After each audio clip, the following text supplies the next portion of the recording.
Hello, my name is Jane Bempong. This video is about the Deaf President Now, DPN, movement of 1988, which occurred at Gallaudet University in Washington, D.C., the world's only liberal arts college for deaf people.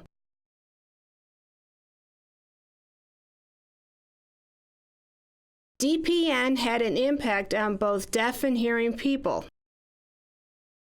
Many people, students, faculty, staff, hearing allies, and politicians joined the movement. All over the world, people heard about the movement in different ways.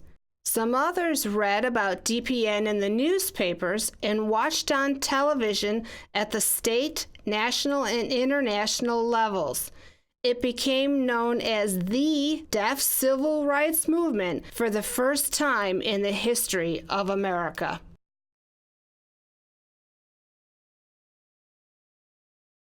So why are we making this video 30 years later?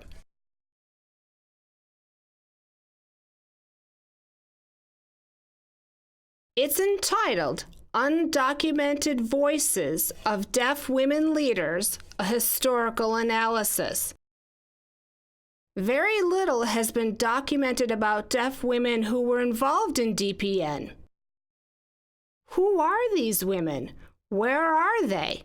Why have they been neglected in deaf American history, women's rights, and disability rights movements for so long?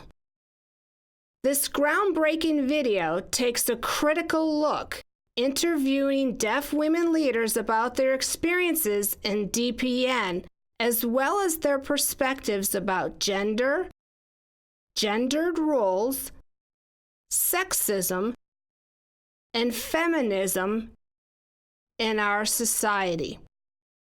The women also described how they overcame their unique challenges and talk about how their role models influenced them.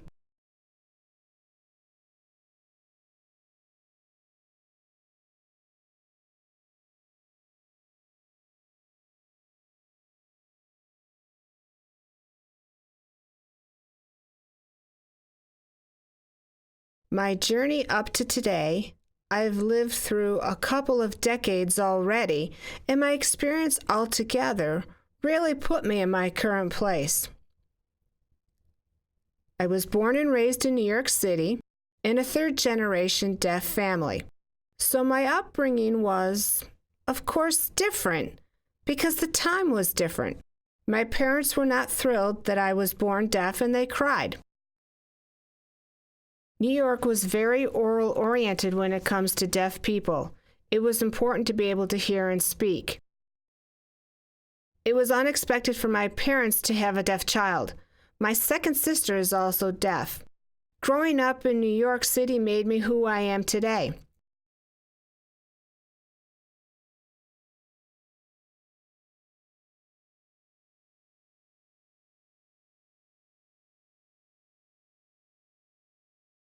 Why do I always identify as a woman first and as deaf second? When I was involved in DPN, did I switch the ranks of my identity? No, because during DPN it became an ego thing, being among many deaf people involved in DPN. All the men really tried to control the whole situation. It was also interesting because it was the women who really paved the way.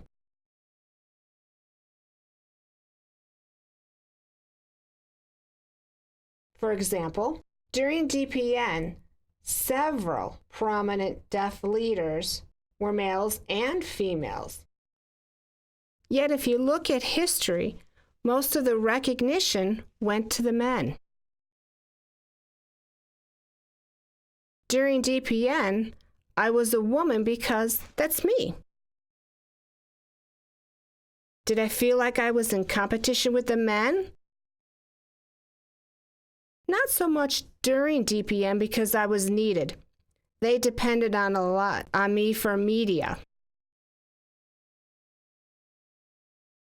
When it was over, That was when I felt being a woman was cast aside. And it became more about who really ran the ship. The men? No, that's not true. Wow, they praised the men. Lots of people who were really involved were both hearing and deaf too, but they were ignored. Women were put aside. Overall, the DPN experience was wonderful. I was really proud to be a part of the movement. I feel that I contributed a lot. And I am proud of what I accomplished as a PR person and what people accomplished too. My 4 students and how they progressed, they really took notes well. And I saw the deaf community really succeed in having a unified voice. Before that, the community was really divided. So everyone had to have a unified voice. So I explained that, and things started moving. I think maybe you're right. In some ways during that time, yeah, I was deaf, but it didn't change the ranking of my identities. Deaf woman, woman and deaf. I'm just Jackie. I think the fact that I really understood how hearing people think made me better at what I did. Because I really understood how to find the right words and the right approach to get an idea across without forcing it. That was really very important when we needed to make sure to win.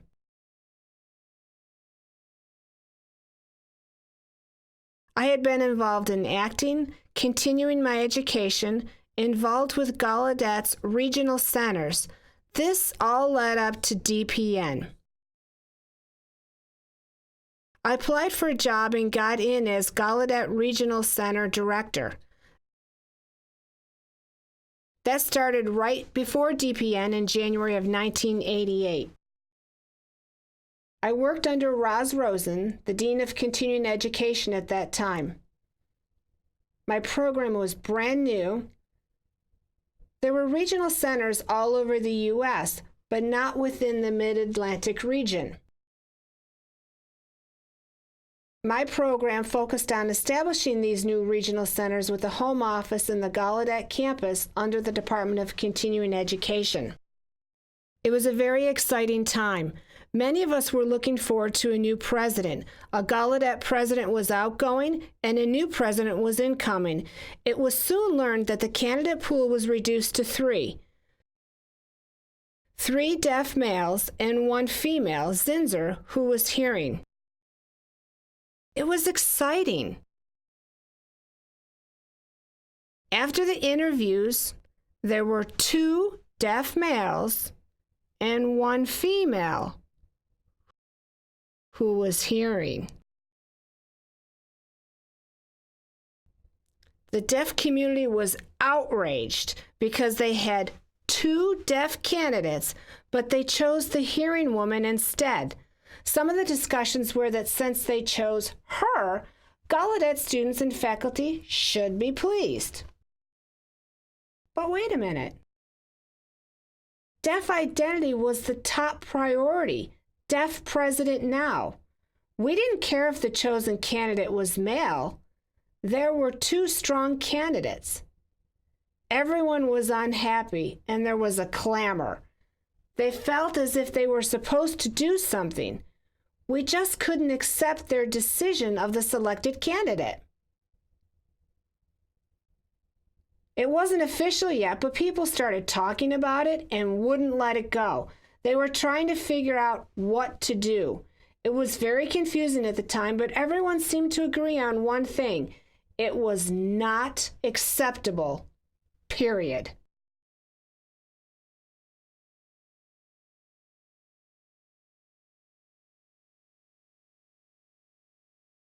It was the right time. We had to have a movement of some kind. We tried to figure out what to do. The whole thing was happening so fast. The press heard that people at Gallaudet were not happy and wanted to know why. They started coming on campus to find out. They just walked on campus and talked to people, asking anyone why the students were not happy about the selection of Zinsser.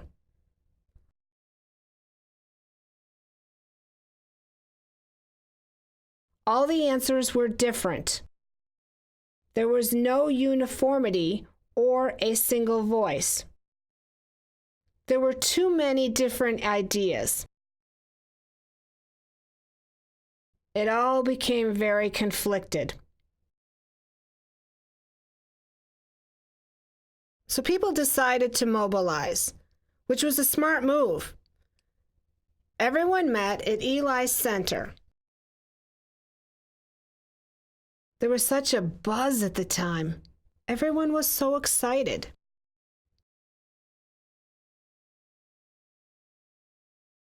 During that time, I wasn't thinking that I would definitely get involved. I wasn't thinking I would definitely get involved. I was going to sit back and watch. The NAD joined in. Some Gallaudet leaders and faculty came. Many other people got on stage talking about what they had to protest.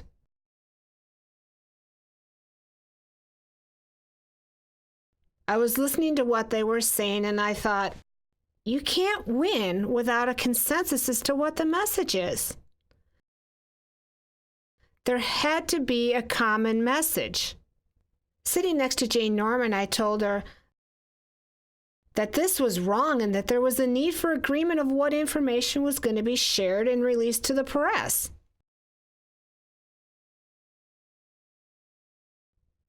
So Jane went on stage and told everyone, I think mobilization is necessary, but it's also important to have a PR group.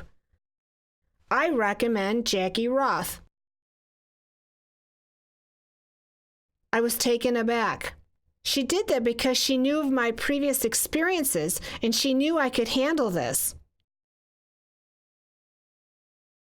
So she said, I think we need to set up a new division including PR. Jackie can be part of it too. Everyone was okay with it. I thought, okay. And we dived into it. And that's how the whole thing began. Our PR team was me, Jane, and another woman who was hearing. She was wonderful. She focused on the newspaper press. I focused on the visual media like television and interviews, and we selected 4 students. We discussed, really, I think many of the faculty were males. They would say they were going to be involved in the PR. I disagreed. People would not emphasize with adults, but with students. This created a debate among students and faculty. Some of them agreed and said that the students should be involved in PR. Greg, one of the students who led the protest at the time, was the student body government president. That made perfect sense. We chose Tim, Jerry Covell, and Brigetta. We did decide who were the best leaders of the student body. I didn't know who the leaders of the student body were who had a strong voice. Brigetta was a cheerleader. I remember very well that some people said that we needed a girl. The chosen 4 came and worked together with me.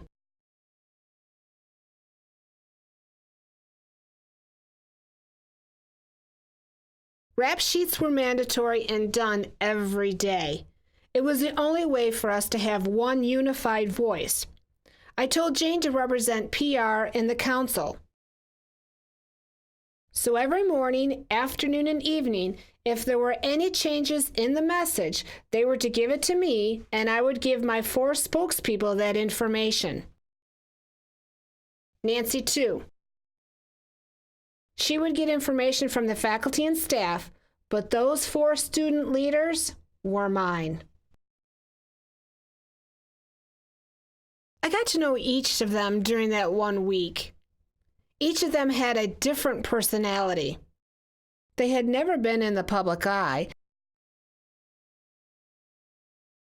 And of course, they were very energetic.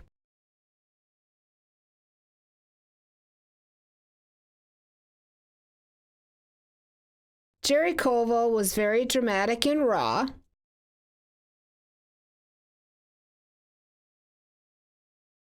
Greg was more stable, strong, and level-headed. Tim was dynamic. Brigetta was flexible and easy to work with. She was more of, well, interestingly, during that time, females were followers. She was a leader at Gallaudet, but she was not a leader in this group.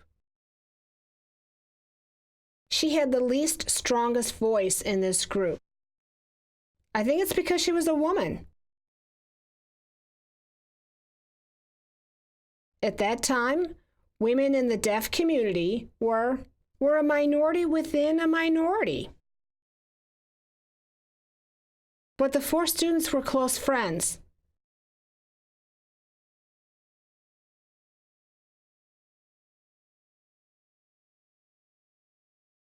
From day 1, when we decided to choose these 4 spokespeople, I taught them to appear before the press, on camera, when to tone down or ramp up. The main thing was to follow the rap sheet in which I developed every day. The rap sheet had agreement from the council. So every day, those people would come up with messages about what we were fighting for, plans for our positions. Every day, we would wait to hear if the protest was going to change into a new direction or not. We had small followers. By the 2nd day, it grew. The 3rd day, it grew bigger. By the 5th day, we had international followers. That was the whole point of having one unified voice.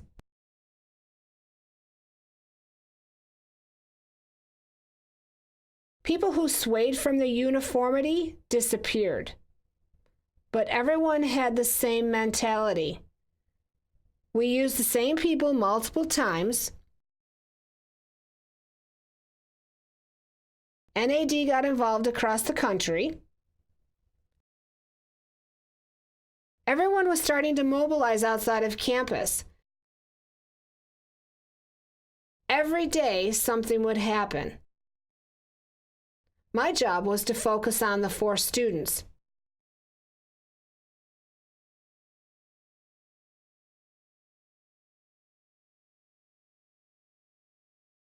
When I worked in California doing PR, I put together press packets and wrote press releases.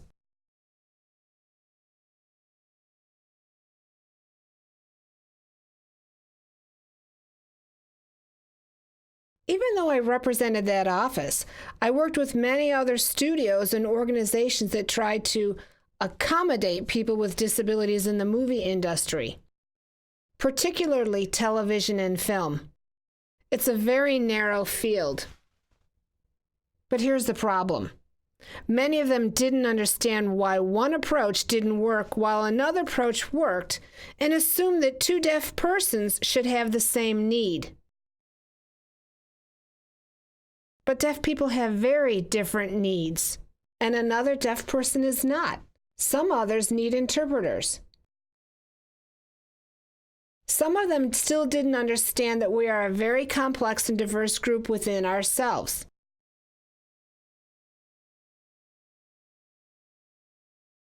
My job was to try to make them understand that there is no one way to define anything. Define deafness, the hearing loss model, to define deaf personality, or to define any other term. You can't. You work with very different people with different needs. Some others didn't care. Their job isn't easy. I feel bad for them, but it's important that they understand, to be sensitive and have the right attitude. There's a saying, attitude is the disability. So I had to be very careful of how I chose words and how I wanted to come across with the information. I have to admit that I manipulated the message in many ways. I could tell the story in many different ways. I could pull information together that I wanted them to understand about this group. Therefore, I had to collect whatever information was there. It was correct and legitimate. No, it wasn't made up. All in all, it was legitimate. But which one did I select? Back to the point of the 4 students. Now you ask me about the children who were from deaf parents, who grew up in the deaf world, their lives immersed with deaf people. How did I shift the hearing world perspective to understand deaf student leaders?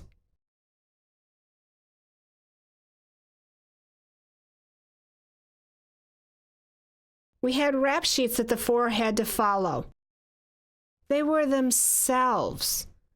In this situation, it was okay, because the message was that they were not happy with a hearing woman being president, and we wanted a deaf president. Why? It was our time. Our community was strong. We had a lot of educated leaders, and we had people who were actually qualified to take over.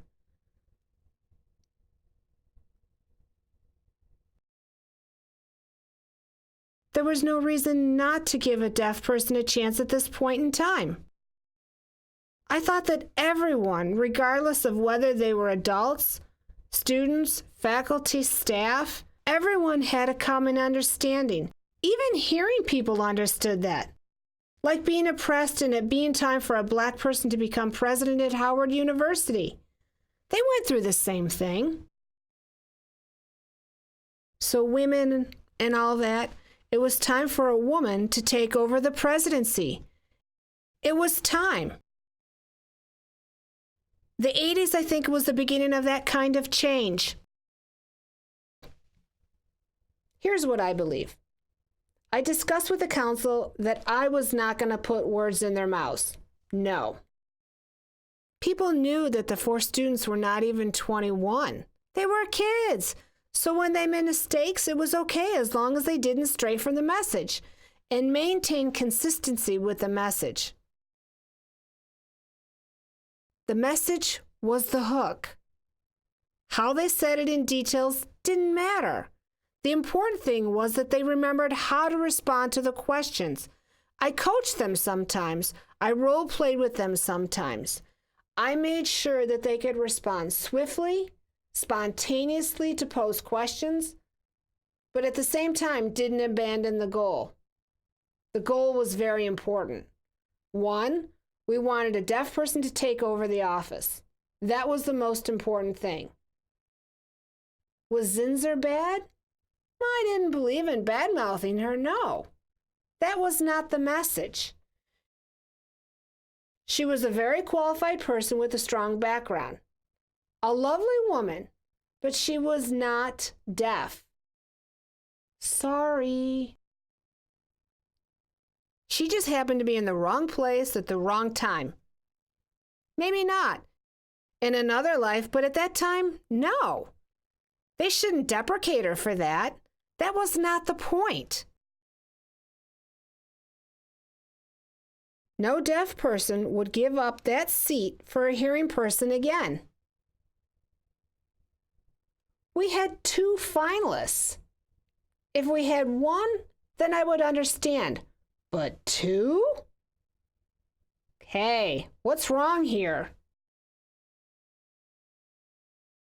Is it discrimination? I think in the end, Zinzer started to see that. It wasn't a personal attack on her. I thought these 4 students began to understand that their job was to explain.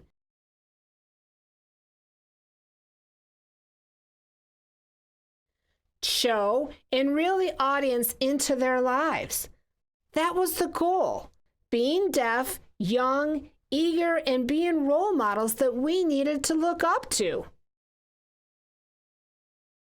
Growing up, we never had a deaf person in an important position outside of schools for the deaf. Gallaudet is not considered a school for the deaf, although it is big. It was important for them to understand the big picture. It doesn't matter what they say. They would fire questions to Jerry and Zinzer back and forth. Sometimes their comments overlapped. During the break, before the second half of the show, Jerry came up to me worried and asked how he did. I told him that he did fine and to tone it down just a little, and I gave him a few pointers. The details I can't remember. I said to him, okay, now you blazed through the first half. Now this is the time for you to let your emotions settle and get your points across. He calmed down. He did beautifully during the second half. He did great. I was thrilled.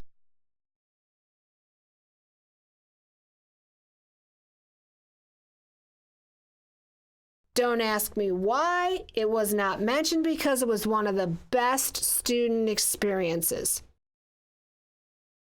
Of the 4 student leaders, Greg was on 60 Minutes and Jerry was on Crossfire. And the last 2 others did fine. I saw the whole DPN thing as a student experience. It was about them, about Gallaudet. It was a protest. But who is Gallaudet? It's the students. If we didn't let the students be students, then they wouldn't be free. They wouldn't have a voice. If they were being dictated to and told what to say, then there wouldn't be any lessons to learn. I gave them the opportunity to make mistakes. I was a little annoyed with the faculty and staff who tried to assert their position. They should have known better because they were adults. They were smart in how they answered those questions because they reflected Gallaudet. In contrast, these students reflected youth. It's been 30 years since DPN, and now we have a president who is a woman at Gallaudet. I am thrilled that I have met Bobby. I was lucky and got a chance to meet and chat with her. As I observed her, she had everything I mentioned before, the traits of a person needed to have in order to be a president. She has the experience, the knowledge, and the right personality. She also has a law background, which was important, very important. She has the language that is equal to her hearing peers.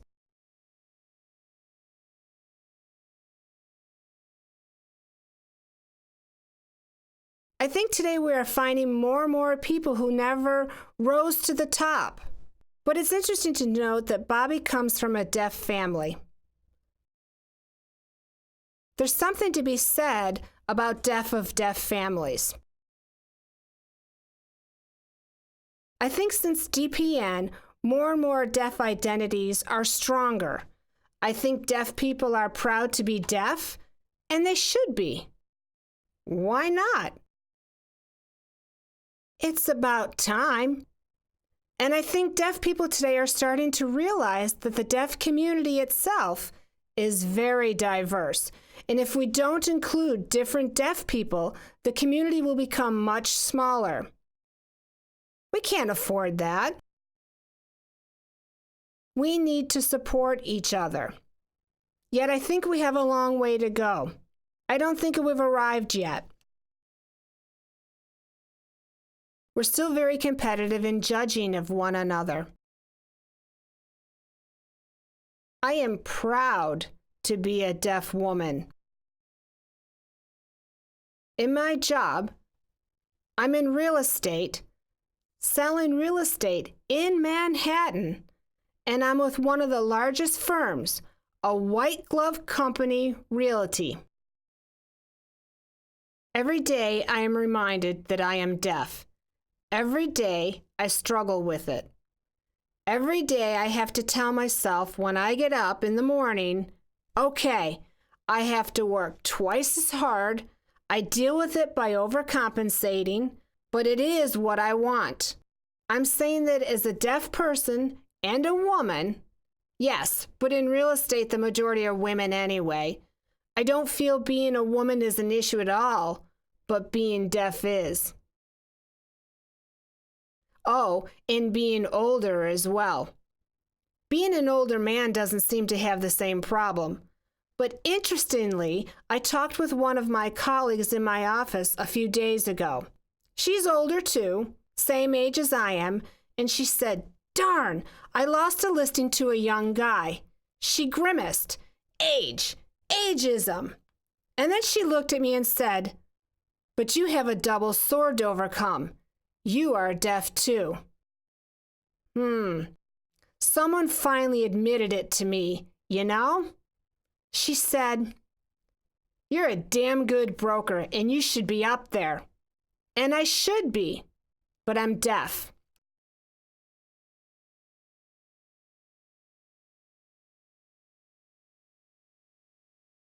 The 4 students were contacted by Hollywood producers.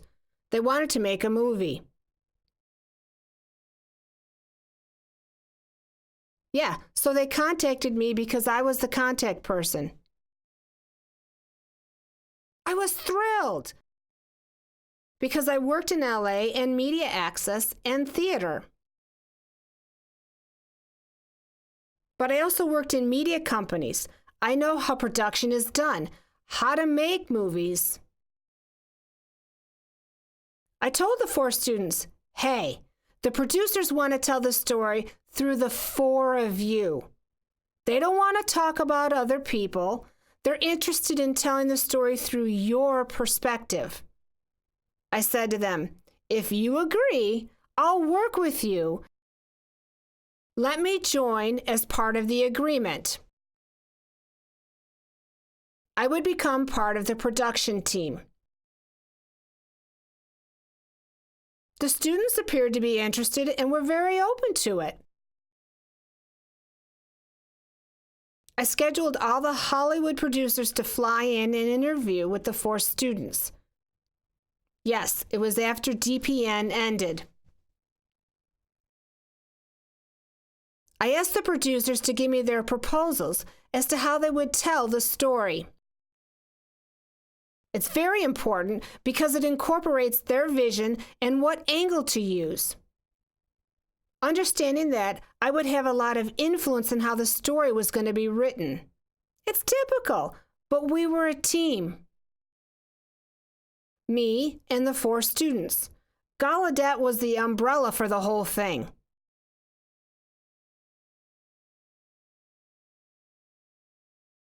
Four or 5 different producers flew in.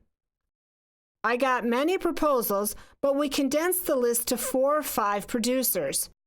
The 5 of us sat down and discussed which producer we wanted. So after we made our decisions, our chosen producers flew in and we interviewed them. We ended up liking 2 of them. I happen to know one of them, Jerry Asner. Sorry, not Jerry, my mistake. Ed Asner and his own production company, the second Sand Dollar Productions. The students liked the first one because he was a young producer and the chemistry between them was beautiful. Everyone was in agreement and things started moving. I was on the team too as producer, working with them. It's very typical in productions. The next thing I knew, the students came up to me and told me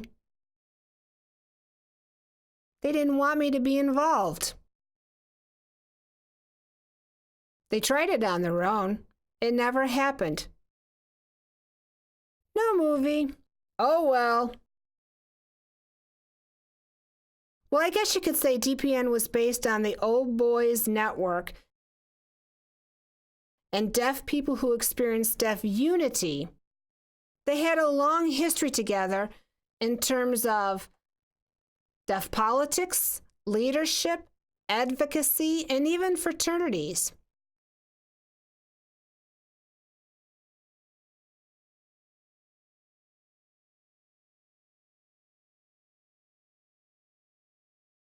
I am a deaf woman. I am a woman who happens to be deaf. I think DPN widely opened many new opportunities for deaf people. But at the same time, in many ways, I see these communities as closed. I think many people don't really know what's going on outside of their communities. I think those doors haven't been opened for them. What do I mean? Should they come here?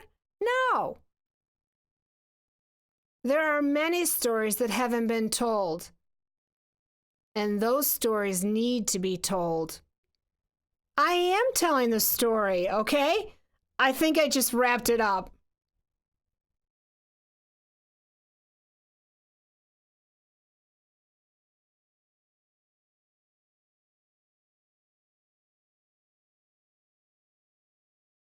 We wish we could interview more deaf women for this video.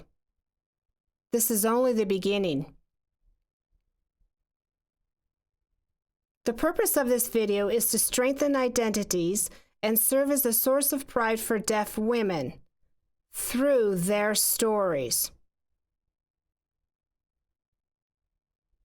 For the first time, they are telling their stories as deaf women about women who are deaf.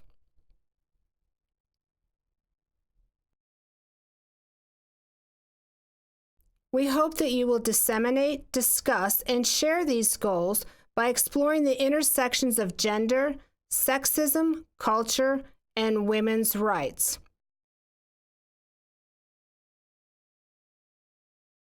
Thank you for watching.